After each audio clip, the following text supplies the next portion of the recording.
kami pada saat ini kami serahkan. Hanya di dalam nama Yesus, Tuhan dan Juru Selamat kami, kepadamu kami sudah berdoa dan mengucap syukur. Amin. Amin, amin. Saya kemarin tiba-tiba Bena telepon minta kesediaan untuk memimpin, ya saya anggap ini PA, penelaah Alkitab atau studi kita. Saya kaget juga karena jujur saya tidak begitu siap dengan materi apa yang kira-kira saya boleh paparkan. Tapi saya percaya bahwa Roh Kudus akan menolong kita sehingga kita boleh belajar bersama-sama. Karena beda kalau diminta untuk berkhotbah, memang beda dengan kalau memimpin PA, apalagi di diskusi Zoom kita yang orangnya ini semua sudah pakar-pakar, apalagi yang sudah mempunyai pengalaman yang begitu lama dalam diskusi. Tapi saya percaya bahwa kalau kita mohon dalam tangan Tuhan, Tuhan pasti akan memberikan kita materi-materi yang tentu berguna bagi kita. Baik, saudara-saudara, saya masih tertarik dengan Matius pasal 5 ini. Pasal 5, saya mungkin tambah dengan 2 ayat. Kalau kita sudah melihat dari 1 sampai 12, saya tambah dengan sampai 16, garam dunia dan terang dunia. Saudara-saudara. Setelah saya mendengarkan pemaparan atau pencerahan dari Roli tentang Matius pasal 5 ini, saya menjadi lebih tergerak, ya. Lebih merangsang saya untuk merenung-renungkan, untuk belajar, untuk memikirkan bahwa memang Matius pasal 5 ini sangat luar biasa. Sangat hebat pengaruhnya. Tidak salah kalau dikatakan bahwa Matius pasal 5 inilah yang membuat Mahatma Gandhi kagum dengan Alkitab. Ya kan? Cuma sayang dia tidak kagum dengan orang Kristen. Katanya apa? I like Christ, tapi I hate Christians. Saudara-saudara, pasal 5 ini mulai dari kita pelajari bahwa sesudah Yesus digoda oleh iblis, dia memilih murid-muridnya, dan dia datang pada satu kesempatan di mana di dalam pasal 5 khususnya, Yesus secara formal dia mulai mengambil kesempatan untuk mengajar kepada murid-murid. Yesus pun dia naik ke atas bukit, dia mencari tempat yang tepat, yang cocok, dan dia pergi ke tempat di mana tidak ada orang Farisi. Kita tahu bahwa orang Farisi selalu mendistorsi dia, mengganggu. Ya, jadi dia mau secara khusus berada bersama-sama dengan murid-muridnya. Karena ini melalui khotbah di bukit ini bahwa Yesus mulai membuat satu pengajaran yang formal. Ya, bukan saja pengajaran, tapi saya lihat ada juga peringatan yang Tuhan berikan kepada murid-muridnya. Bahkan di dalam ayat yang ke-12 dan ke ayat 11, yang ayat 11 dan 12 itu sudah merupakan satu peringatan yang boleh digambarkan sebagai nubuatan bahwa mereka itu akan dicela, dianiaya, difitnah dengan hal yang jahat. Bahkan dikatakan bahwa upah mereka itu besar, ayat 12, sebab demikian juga telah dianiaya nabi-nabi yang sebelum kamu. Artinya sudah ada gambaran yang Yesus berikan bahwa mereka akan mengalami hal-hal yang sangat luar biasa dalam penderitaan. Kemudian dalam ayat 13-14 dia itu merupakan satu perintah atau amanat. Nah, kita lihat kembali dari ayat yang ketiga, dibilang berbahagialah orang yang miskin di hadapan Allah karena mereka lah yang punya kerajaan sorga. Kalau dalam bahasa asli dia bilang, bahasa di King James dia bilang poor in spirit, miskin rohani. Kemudian diterjemahkan dalam bahasa Greka, miskin itu juga adalah beggar, minta-minta, orang yang ya seperti pengemis lah. Tidak tidak tidak semena-mena atau tidak ada tidak sesuatu yang tidak sengaja misalnya. Ya, Yesus memulai dengan ayat berbahagia orang yang miskin. Memang sengaja dia memberikan ini yang pertama. Kenapa? Kalau menurut saya pikir bahwa betul-betul Yesus mau memperlihatkan kepada murid-muridnya bahwa mereka itu tidak ada apa-apanya. Mereka itu hanya betul-betul bergantung kepada Tuhan. Karena mereka tidak dapat menyombongkan diri, tidak merasa bahwa karena mereka sudah mengenal Yesus, mereka mulai akan mengalami hal-hal yang luar biasa, bukan sesuatu yang bisa mereka banggakan secara individu atau secara personal ya, personal. Tapi mereka Yesus menjelaskan bahwa mereka itu nggak ada apa-apanya. Mereka hanya bergantung. Mereka hanya berbelas kasihan kepada Yesus.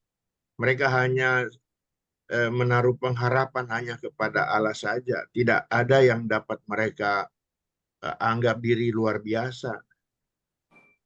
Karena dengan kemiskinannya itu akan membuat mereka sangat bergantung pertolongan Tuhan, perhatian Tuhan, kepedulian Tuhan. Oleh sebab itu, ya mereka akan merasakan bagaimana Tuhan memberikan mereka kesempatan untuk bisa berperan hanya karena kelayakan yang daripada Tuhan. Sangat luar biasa dengan ayat yang pertama ini. Tidak heran kalau Roli, saya juga baru tahu, Roli menceritakan bahwa Martin Luther pun waktu dia mati ada kantongnya, mereka menemukan kata bahwa I am a beggar. Saya adalah uh, peminta-minta atau pengemis lah di hadapan Allah. Karena memang kalau sebagai seorang pengemis ya dia hanya bergantung kepada belas kasihan, bergantung kepada pertolongan, tidak ada jalan lain. Bahkan dia memperhambakan diri, dia mempertaruhkan diri hanya kepada Tuhan. Dan ini juga tentu memberi gambaran bagi kita bahwa ini bukan hanya diberikan kepada muridnya, tapi ini implikasinya kepada kita sebagai orang yang percaya. Mempunyai sifat yang seperti itu, yang senantiasa miskin, merasa miskin di hadapan Allah. Karena dengan begitu, kita senantiasa akan bergairah, senantiasa mau menaruh pengharapan kepada Allah. Sebelumnya tentu kita lihat bahwa bagian Matius pasal 5 ayat 1 sampai 16 ini saya bagi dalam 3 bagian sebetulnya. Kalau ayat 3 sampai 10 itu merupakan satu paket, ya. Satu paket pengajaran, satu paket untuk dia memberikan bekal sama seperti kita bersekolah, diberikan pendidikan untuk mempersiapkan diri untuk masa depan. Jadi Yesus juga memberikan pengajaran kepada murid-muridnya supaya untuk mereka mempersiapkan diri. Karena ada satu rencana Tuhan yang bisa terungkapkan bahwa Yesus sudah mempunyai sesuatu tujuan dengan murid-muridnya itu, yaitu rancangan untuk menyelamatkan manusia. Akan rancangan untuk mereka pergi menyebar, pergi ke segala penjuru dunia untuk memberitakan kabar kesukaan, kabar yang menyelamatkan, Injil, seperti kata di dalam Roma 1 ayat 17-18. Satu kekuatan, Injil ada satu kekuatan Allah yang menyelamatkan. Jadi ada sesuatu rencana sudah mulai terlihat. Yesus mempunyai satu rencana yang besar yang akan dia percayakan kepada murid-muridnya. Kemudian pada ayat 11 dan 12 itu adalah nubuatan bagi atau peringatan bagi murid-muridnya bahwa mereka dalam tugas pelayanannya akan mengalami berbagai-bagai bencana, berbagai-bagai penderitaan, bahkan aniaya, dan mungkin sampai mati. Dan oleh sebab itu, Yesus membekali mereka dengan peringatan. Dan benar bahwa mereka mengalami hal yang sangat luar biasa itu kan. Bahwa mereka dianiaya dari semua murid-muridnya, hanya Yohanes yang tidak mati karena dianiaya. Tapi walaupun dia mengalami berbagai-bagai juga kendala, aniaya dan sebagainya. Walaupun Yesus tahu juga bahwa di antara murid-muridnya ya macam Petrus sempat menyangkal Yesus, ya kan? Kemudian Yudas mengkhianati Yesus dan Thomas seperti menyaksikan Yesus. Tetapi lebih daripada itu, Yesus mengingatkan mereka bahwa mereka mempunyai tugas yang luar biasa yang akan mereka jalani. Kan? Kemudian kita sudah dengar banyak dari Roli, dari ayat 4, yaitu berduka cita, yaitu kenapa kita berduka cita? Karena inilah satu gambaran bahwa kita harus ingat kepada orang lain, keluarga kita yang belum memiliki kesempatan seperti kita, bahwa jangan kiranya keselamatan itu hanya merupakan bagian kita sendiri atau milik kita sendiri, tapi kita berduka cita Tuhan kalau bisa mereka juga yang ada di sekitar kehidupan kita, mereka juga boleh memiliki kesempatan seperti kita, karena mungkin kita tidak cukup bahasa, tidak cukup kuat, tidak cukup keberanian untuk memberitakan kabar kesukaan di tengah keluarga kita. Mungkin istri juga susah, kita mau menjelaskan. Mungkin suami juga begitu, anak-anak juga, apalagi kalau anak-anak itu yang menunjang kehidupan kita saat kita sudah seperti umur sekarang ini, banyak bergantung tentu kepada anak. Ya, walaupun kita juga tidak terlalu mengharapkan, tapi ya. Nah, oleh sebab itu kita mungkin diberikan kata duka cita karena kita sangat-sangat mengharapkan pertolongan Tuhan juga berlaku bagi mereka. Kata Matius 6 ayat 33 kan, carilah dahulu kerajaan Allah dan kebenaran, baru yang lain itu akan ditambahkan. Jadi ada dorongan kalau kita tidak melakukan atau kita tidak baca Alkitab, seperti ada yang hilang, seperti ada hutang yang harus dibayar, harus dilunasi. Kalau kita tidak lakukan itu, kita akan menyesal hari demi hari. Jadi kehausan dan kelaparan akan kebenaran itu seperti dorongan untuk kita mau rajin belajar, membaca. Mungkin kita tidak mengerti tentang apa yang kita baca di dalam Alkitab, tapi tidak jadi masalah. Yang penting kita baca, kita renungkan, nanti kita mohon Roh Kudus akan menerangkan apa makna-makna yang daripada Alkitab yang kita baca. Sifat rohani yang sensitif, yang pekah melihat kepada orang lain yang membutuhkan pertolongan. Tapi Tuhan juga atau Roh Kudus juga memberikan kita hikmat untuk seperti apa kepedulian itu yang kita harus lakukan. Tidak semena-mena setiap orang yang minta tolong kita bisa tolong. Selain keterbatasan yang kita miliki, juga kita tentu harus membuat klasifikasi orang-orang yang seperti apa yang harus kita tolong, orang-orang yang seperti apa yang perlu kita bantu, ya kan? Jadi tidak semena-mena setiap orang datang minta tolong. Karena ya seperti sekarang aja ada orang yang sudah menjadi kebiasaan. Ya selalu minta tolong aja. Kebutuhan apa saja yang sebetulnya tidak perlu, dan menjadi dia malas, menjadi dia tidak mau berusaha. Ya karena selalu mau berharap pertolongan orang. Kemudian ya ayat 8 kan suci hatinya. Betapa berbicara tentang suci hati ya tentu harus adalah berbicara tentang kekudusan. Ya kita harus memelihara kekudusan. Ya seperti kata Roli juga, kalau kita sudah umur-umur seperti ini kan kita sudah tidak melakukan hal-hal yang mungkin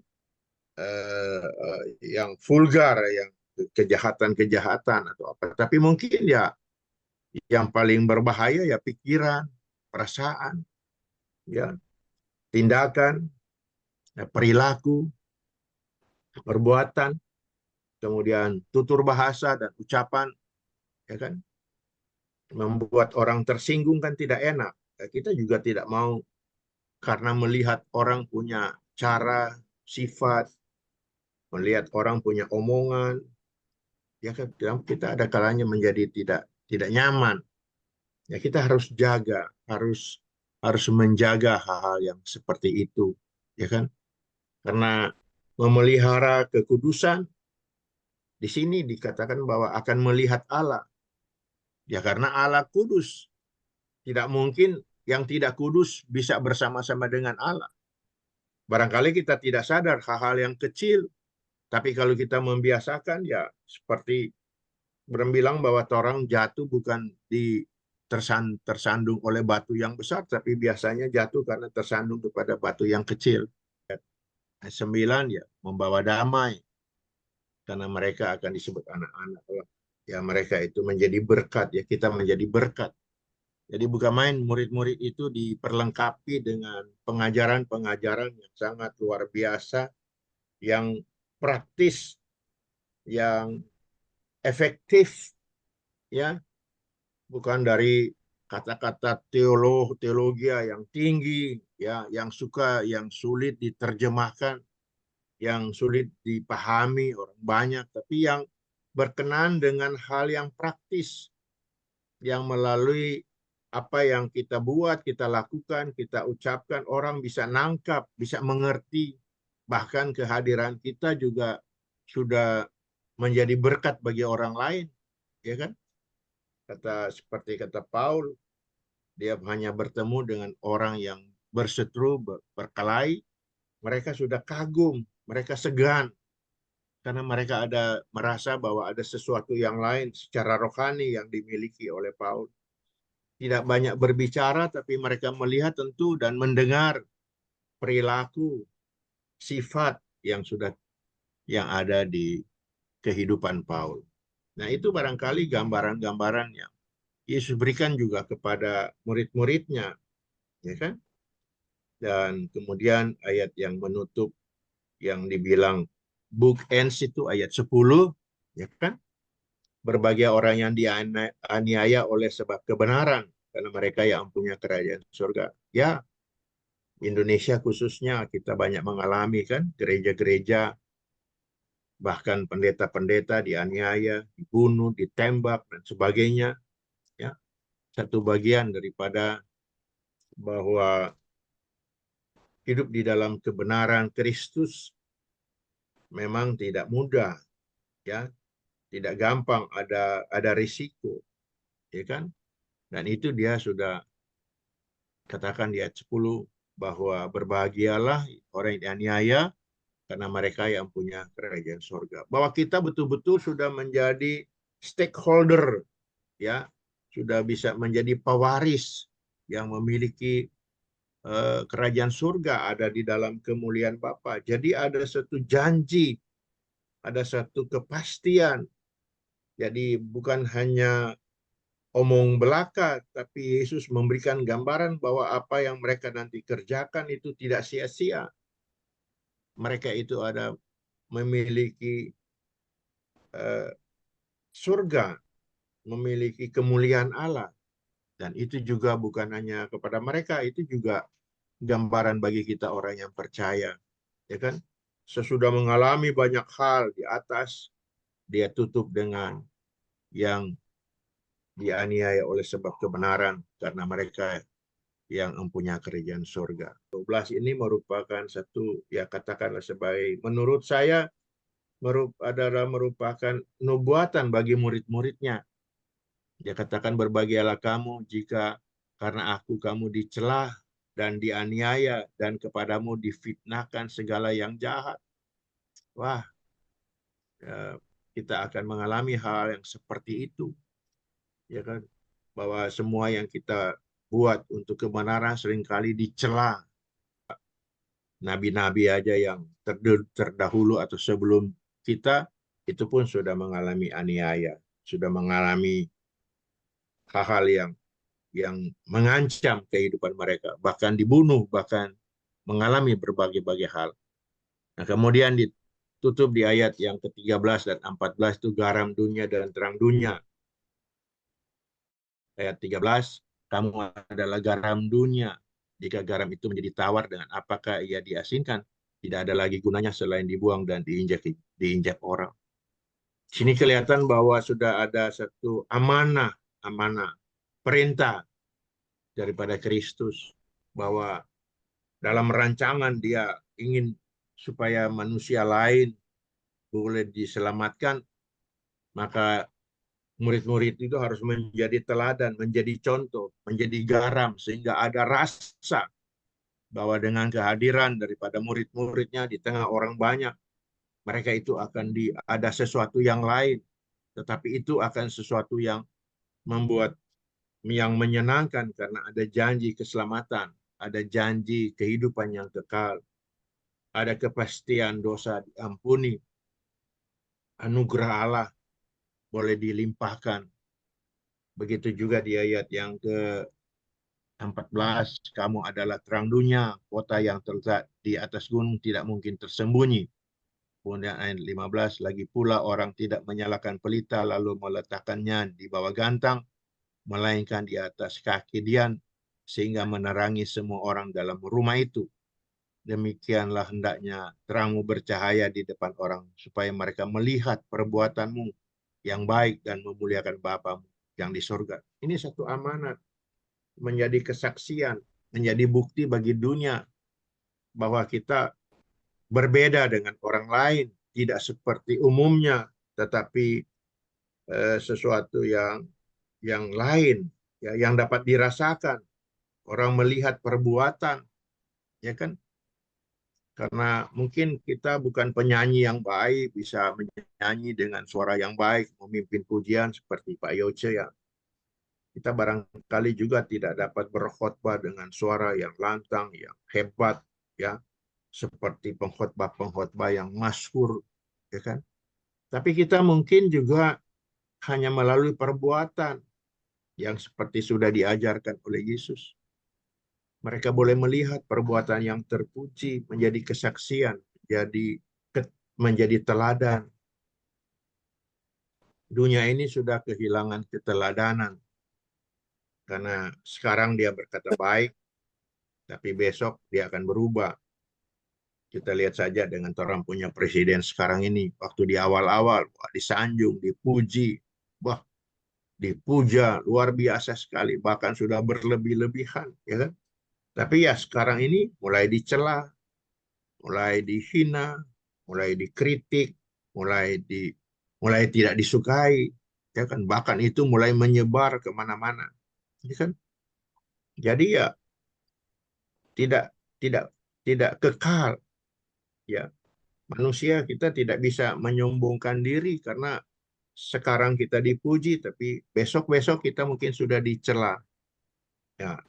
Jadi ayat 13 sampai 16 ini merupakan satu perintah, amanat untuk menjadi kesaksian bagi dunia ini. Supaya dengan demikian kita menjadi garam dan terang, manusia lain boleh diselamatkan. Ini satu rancangan atau satu gambaran bahwa betul-betul Yesus sudah mulai memberikan kepada mereka untuk melihat bahwa kemudian daripada dia memilih mereka sebagai murid-muridnya, ada satu rancangan yang besar yang mereka akan alami, mereka akan jalankan, mereka akan hidup di dalam satu perubahan yang luar biasa sekali dalam menyelamatkan orang percaya. Nah, kira-kira seperti itu saya boleh tambahkan di dalam pasal 5 ini. Nah, kalau masih ada yang kurang barangkali, karena saya tiba-tiba kan Bernard kasih tahu mau pimpin hari ini. Wah, saya semalam tidur berpikir-pikir, Tuhan, apa yang bagus, apa yang baik ya Tuhan. Karena mau memimpin diskusi seperti ini, wah, nggak gampang. Tidak seperti menyuruh saya khotbah. Ini diskusi di antara orang-orang yang cerdas, orang-orang yang kritis, orang-orang yang sudah mengalami banyak. Tapi ya percaya bahwa dengan Matius pasal 5 ini sudah memberikan gambaran yang lebih jelas lagi, lebih lengkap atas apa yang sudah diberikan oleh Roli. Dan Roli sendiri sudah berapa sesi ya, 2 atau 3 sesi dia membicarakan masalah pasal 5 ini. Memang kalau digali sebegitu jauh, sebegitu dalam, tidak akan puas-puasnya. Kita akan menjadi lebih ingin tahu, menjadi ingin lebih dalam, Tuhan, apa kira-kira lagi yang terselip daripada pasal 5 ini. Luar biasa. Kita melihat bahwa pasal 5, pasal 6, pasal 7 itu kan semua berbicara tentang pengajaran. Ada begitu banyak hal seperti doa, puasa, dan sebagainya. Tapi landasan daripada pengajaran Kristus di pasal-pasal berikut itu, itulah di dalam pasal 5 ini. Mempersiapkan, melengkapi murid-muridnya untuk memahami. Karena inilah pengajaran Kristus kepada murid-muridnya, seperti saya katakan di awal, secara formal, yang betul-betul khusus. Dia memilih tempat, waktu yang tepat untuk mulai membuat pengajaran secara massal kepada ke-12 muridnya. Untuk dia selain ingin mengungkapkan siapa dia sebenarnya dan apa tugas mereka sebenarnya. Itu yang dia gambarkan di pasal 5 ayat 1 sampai dengan 16 ini. Baik, silakan. Kalau ada barangkali mau kasih komen, silakan. Saya buka kesempatan ini. Terima kasih.